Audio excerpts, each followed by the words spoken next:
रूस यूक्रेन की जंग सर्दी के आते ही और हिंसक होती जा रही है। यूक्रेन ने दावा किया कि रूसी सेना ने एक साथ 96 ड्रोन और एक गाइडेड एयर मिसाइल से हमला किया। यूक्रेन की वायुसेना ने बताया कि रात भर भीषण बमबारी के दौरान मिसाइल के साथ 66 ड्रोन नष्ट हो गए। इसके अलावा 27 ड्रोन अलग अलग इलाकों में गिर गए। दावा है कि कई रूसी ड्रोनों को जैमर की मदद से जाम कर दिया गया, जबकि एक ड्रोन बेलारूस के एयर स्पेस में चला गया। रूस के इस भयंकर हवाई हमले में गुस्साए जेलेंस्की ने फिर से अपने पश्चिमी सहयोगियों को कोसना शुरू कर दिया है।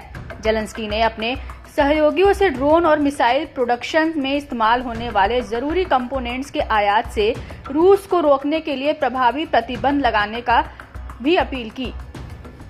जेलेंस्की ने कहा कि अक्टूबर में यूक्रेन के खिलाफ 2000 से ज्यादा ड्रोन और मिसाइली हमले हुए, जिनमें अभी भी पश्चिमी देशों के कंपोनेंट्स का इस्तेमाल रहा। प्रतिबंधों से बचने के लिए अधिक कड़े निर्यात नियंत्रण की आवश्यकता है।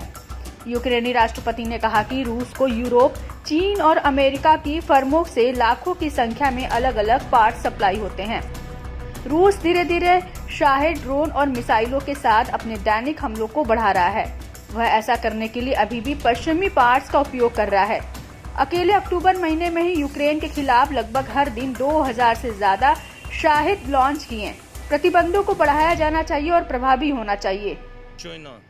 यूक्रेनी राष्ट्रपति ने बीते रविवार को बताया था कि रूस ने पिछले सप्ताह लगभग 900 गाइडेड एरियल बम, 500 ड्रोन और 30 मिसाइलें लॉन्च की हैं। इस दौरान जेलेंस्की ने यूक्रेन के सहयोगी देशों से लंबी दूरी के हथियार हासिल करने की अपील की। यूक्रेनी राष्ट्रपति ने इस मामले में सहयोगियों के रुख पर नाराजगी जताते हुए इसे रूस और उत्तर कोरिया का हौसला बढ़ाने वाला कहा। जेलेंस्की ने कहा कि ये हमले असंभव होते अगर हमें दुनिया से पर्याप्त समर्थन मिलता।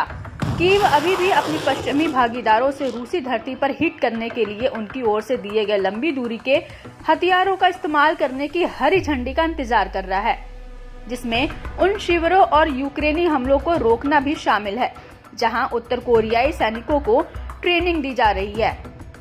दरअसल अमेरिका और ब्रिटेन ने इस मामले में फिलहाल कोई फैसला नहीं लिया है। यूक्रेन अभी तक रूस की सीमाओं के अंदर हमले के लिए ड्रोन का इस्तेमाल कर रहा है। वहीं रूसी रक्षा मंत्रालय ने कहा कि रूस के 3 इलाकों में रविवार रात को 19 यूक्रेनी ड्रोन मार गिराए गए।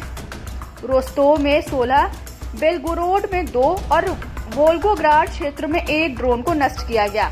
इस दौरान बेलगोरोड में यूक्रेनी ड्रोन हमले में एक व्यक्ति की मौत हो गई।